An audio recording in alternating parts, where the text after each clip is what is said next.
Hossam, what about in Egypt? Because we obviously we don't hear a lot about the economy there, but we'd love to have your perspective on that and how you see the rest of the world and how it affects sourcing in Egypt. Actually, by the end of 2008, early 2009, when the financial crisis started, we had certain plan with certain numbers and certain, I would say, early stage agreements with some of the investors and multinationals coming of Egypt related to some numbers. And it ended up by end of 2009, we achieved more than the planned number. It was even more positive for us. Maybe because it wasn't so positive on some other places in the world. So 2009 went very good. And 2010, it's even better for us. For Q1, we achieved an economic growth with 5.8%. And for a specific sector of the IT and telecommunication, we're still enjoying double-digit growth year after year for the last 7 years till now. For the last couple of years, we are increasing the number of mobile subscribers each month with 1 million subscribers for each and every month till now.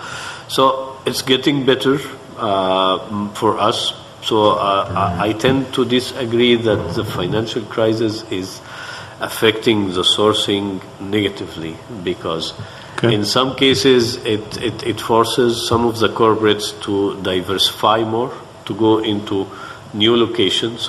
And we are one of the new emerging locations, so that's why it's getting even positive for us. Yeah, Kirk, you're shaking your head north and south. So, as someone who is responsible for a large enterprise and a large shared services function, how do you manage the risk today? And would you agree with what Hussam's saying, is that a diversified strategy is much better than a single source strategy? Yeah, I think it has to be aligned with your corporate strategy and philosophy overall. So, I've mentioned that we're actually in a reverse situation where we're bringing things back in-house. And I think,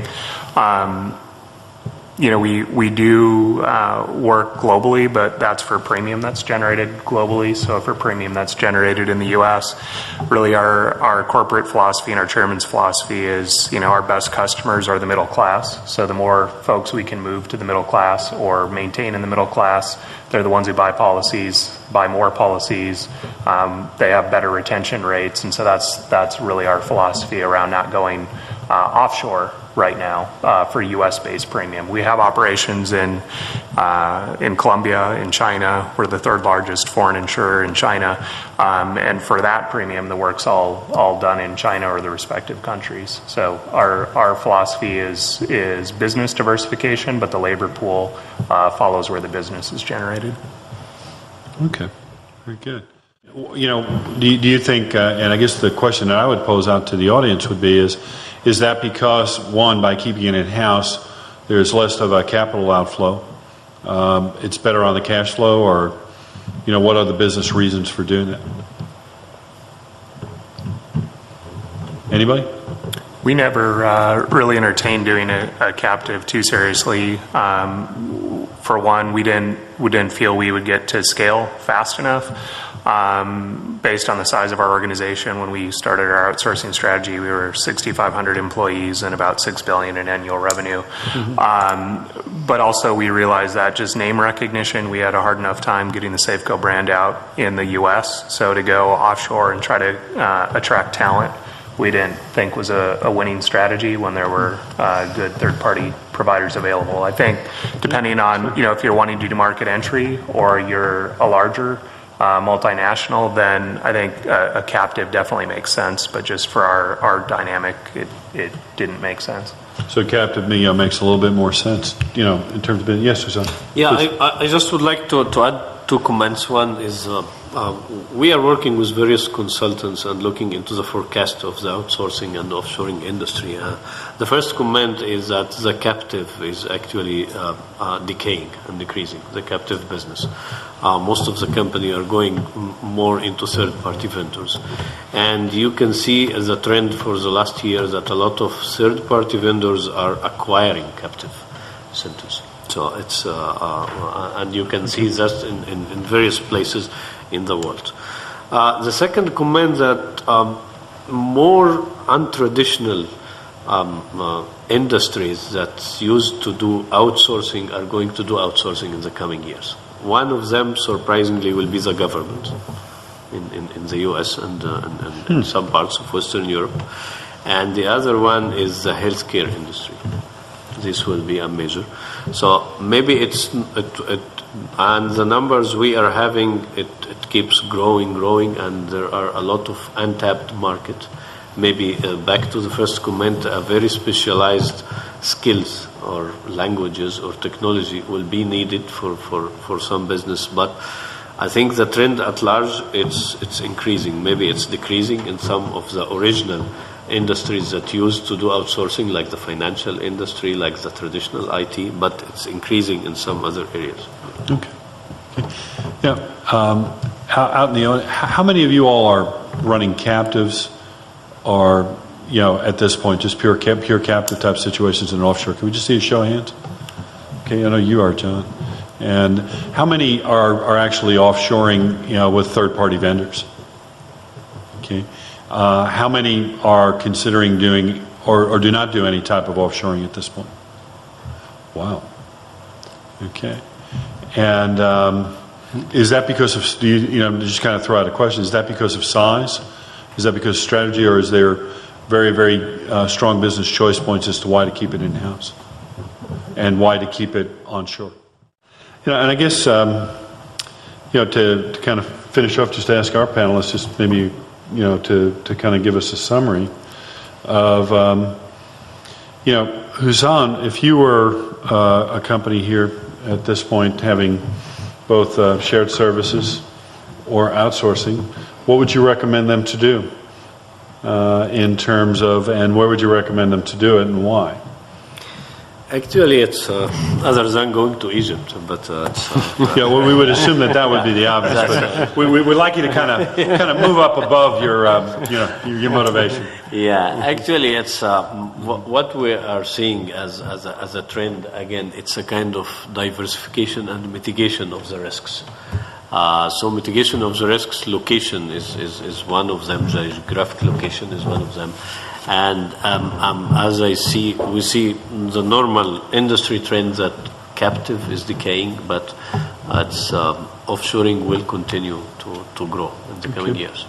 Shihab, from your perspective, what advice would you give someone who is trying to figure out what to do or how to do it from an offshoring perspective, and then how to choose the right location?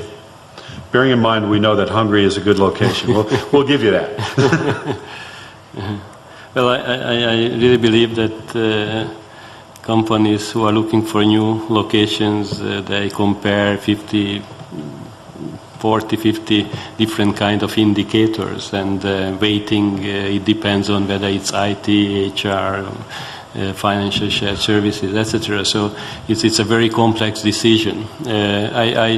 We had an experience earlier that working with Big Four or some other consultancy firms, that sometimes their datas are not really updated. And may I mention one example, that we were working together with Deloitte, and then we realized that when they were introducing different kind of options or locations worldwide, in Hungary they knew only Budapest.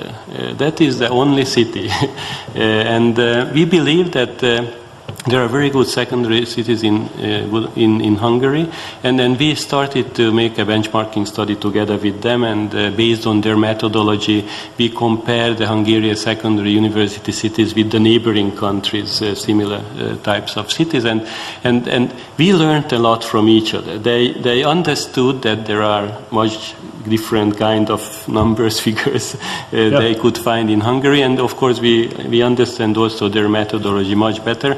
And 5 of the secondary universities became very competitive in the region based on that study. So I believe that this research is very important, but it's good to see the location, and I would say that we used to organize 4 or 5 days programs for our new clients, and within that period of time they can have a very good knowledge of the country, and also they can, I mean, we can help them to build up the networking, to meet with similar organizations from, let's say, US and recruitment companies, etc., office infrastructure. So your advice, obviously, is ask the right questions. Yeah. And then 2, trust, but go see and verify. Okay, that's very good advice. Kirk, from your perspective, with everything you've been through, both in terms of bringing stuff back in and taking stuff out, what advice would you give the folks here in terms of, as they're beginning to look at whether to offshore, onshore, whether to keep it as in-house as, when John did his business cases, or, et cetera, how to make that decision to actually leverage, and why would you do that with an outsourcing type of thing? Yeah, I mean, I think it definitely has to align to your strategy, and you do have to be careful around the business case. I mean, I think people oftentimes underestimate the cost of moving things out and doing the governance around it. So to kind of echo an earlier comment, I think if it's only about cost, there's probably easier ways to get that through process improvement or through automation in some cases. And so looking at your overall strategy, I think if you're trying to grow quickly or leverage it as a way to variabilize your costs or as a bridge to automation, I think you have to start with a business strategy. And I guess similar comment, ask the right questions. So I think the way to do that is to have people who really understand your business running it. And so I think it's good to get help or to hire in some experts around sourcing. But if you don't have people who have deep business knowledge, I think you have opportunity to miss some, noticing some of the pitfalls until it's too late. So we built our practice out with people who'd grown up in the business. I had 14 years in the insurance industry and learned sourcing, and so that was our bias, and we brought in help to get us over the hump. But I think that was key to us ramping up quickly and successfully. Fantastic. So gentlemen, we would like to thank you all very, very much for you spending the time with us this afternoon, sharing your insights. I'd like to give them all a round of applause, and we can adjourn.